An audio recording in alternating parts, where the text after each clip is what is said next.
Sacramento.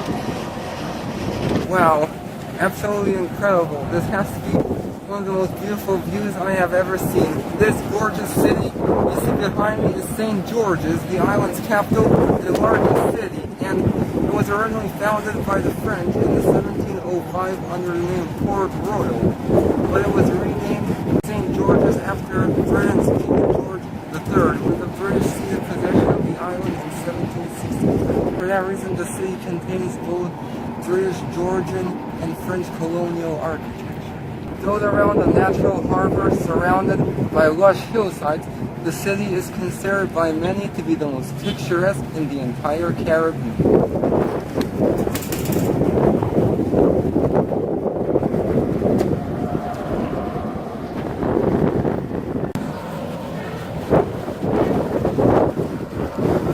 Shortly after the founding of the town, the French began construction of a massive fort, which they named Fort Royal. Today the fort is known by its British name Fort George, and although it's not the largest fort on the island, it is the oldest and most impressive and also the most famous.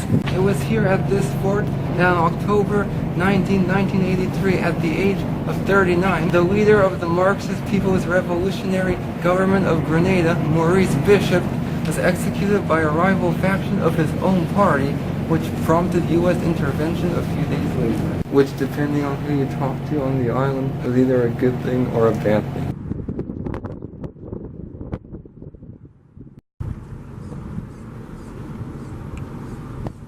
Right below me you can see the courtyard where Maurice Bishop and several of his supporters were executed. Now today the fort is a bit of a ruined state because of Hurricane Ivan, which hit the island in 2004, but they've done a pretty good job restoring most of it, although parts of the fort are off limits to tourists because it also serves as the police headquarters.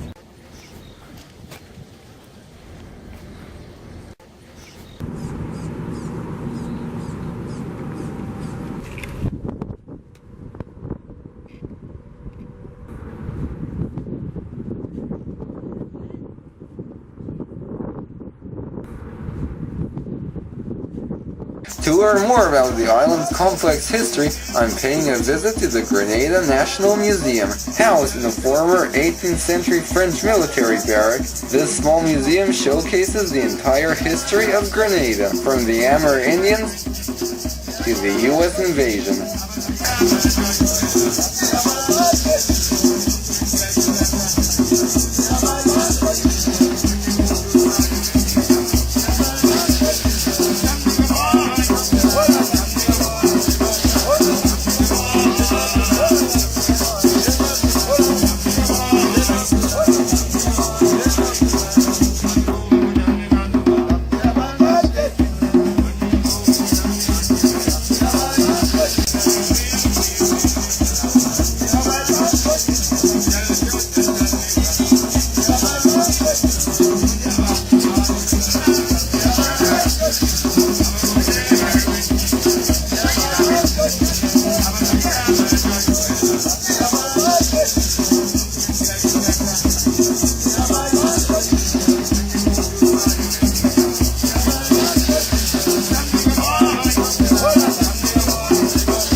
We had a number of Polish individuals living here in Grenada, mainly female, who with the outbreak of the Second World War went off to Britain, joined up in the army.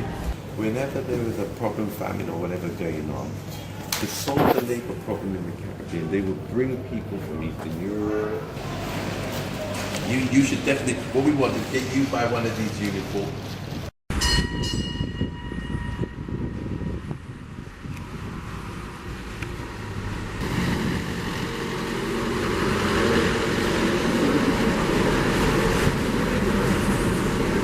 We're walking through the city's famous Sendo Tunnel. It's not as dark as dangerous as I thought it'd be.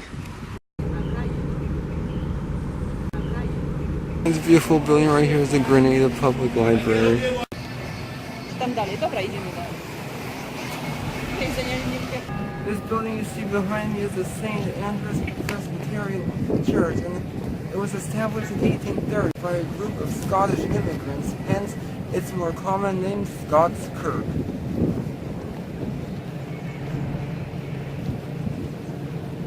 Now you can see that the church is actually a little ruined, and that's because when Hurricane Ivan hit the island in 2004, it devastated a large portion of the city, and many of its original landmarks, including this church, have yet to be fully restored. Just over my shoulder here is the Anglican Church. It was built in 1825.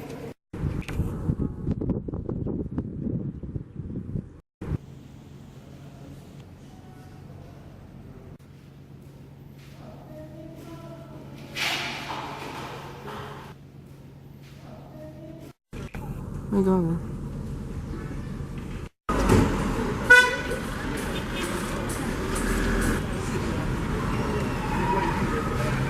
This is actually the remains of the original Parliament building. It's another building that was destroyed by Hurricane Ivan and has yet to be rebuilt.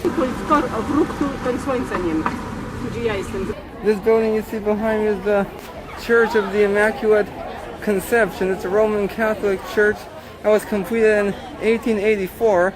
However, the tower itself dates from 1818.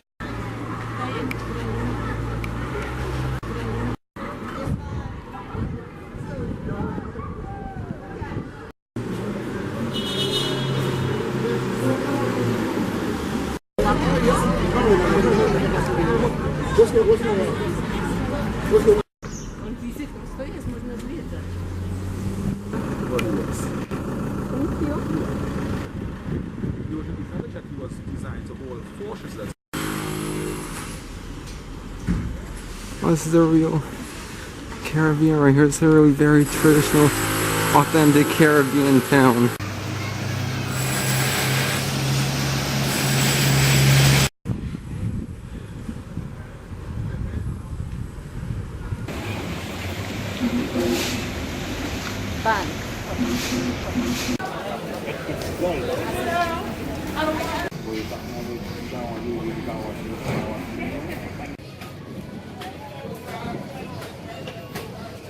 Stumble upon the St. George's Market. Now, usually the best time to visit is Friday, Saturday, when most activity is, but as you can see, there are merchants set up here at all times of the week, especially when the cruise ship is in town.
This is the city's famous Carenage, and it's basically a natural harbor, part of which was artificially filled in to build some more buildings for the city.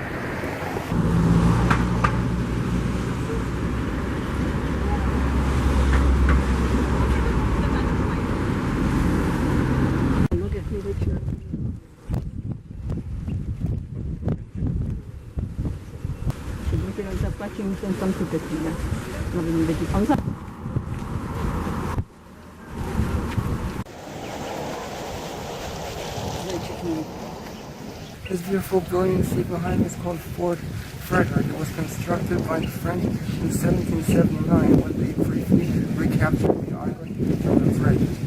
Ironically, the fort ended up being used by the British to defend against the French until they regained possession of the island in 1782. Despite this, however, this is one of only a handful of forts in the world that never fired a shot in anger. And another interesting thing is that this wall right here is actually where the cannons would have been. Normally, the cannons would be pointed out to sea, but the French were quite clever. They anticipated that the British might attack them from the inland because that's the way that themselves, so that's why they were really clever and actually pointed their cannons inland, expecting an attack from the mountains rather than from the sea.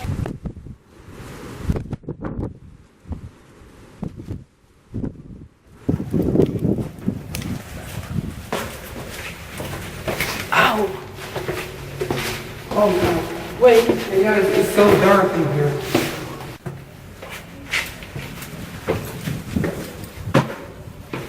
Yeah, it's really dark in there and I don't have a flashlight. Everyone can get some nice drink right over to the left. This is Fort Matthew. It's named after the local governor at the time, and it was originally built as a barracks for Fort Frederick, which we were just at, and this is actually the largest fort on the entire island. This fort also has a bit of a dark history, not because of the fighting that went on here, but later on for a brief period it was actually used as an insane asylum. The double bomb here accidentally. Oh. This was a mental home for sickness that would die. Yeah, that's a true. All the roof and thing, Ivan, Hurricane Ivan. You understand? In the olden days, lock-up room.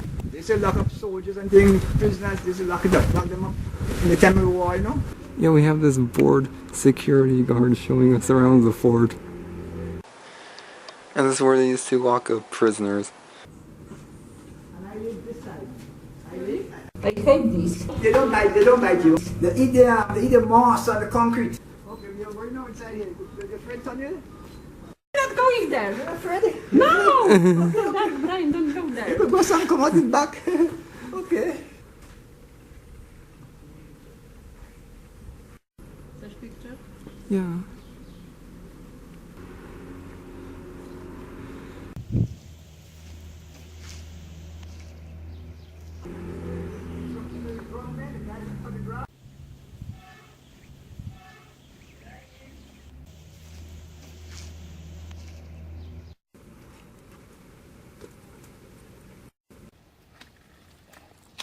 Oh, there we go. Oh, you can! Yeah. That was so nice. Oh, yeah. Thank you. I'm not using public transportation here again. In the morning I took one of those white vans to St. George's from Grand Anse. It only cost me $5 Caribbean for 2 people. Then on the way back I told the driver to drop me off at the Spiceland Mall, and he was like, oh, you wanna get off there, you're gonna have to give me $10 more. And there was another white tourist riding with us in the bus, and he also got charged extra by the driver for getting off at the same spot. Riding the bus, the locals seemed almost annoyed that there were 2 white tourists taking up seats in the bus, laughing at us and mocking us. The same when we went to a local bar, they seemed sort of annoyed that we were there. So I've noticed that once you get like outside the resort areas, the locals don't really want you riding their transportation or hanging out at locals only venues. Despite all the positive things I've read about this island, so far I have not found this island to be friendly at all.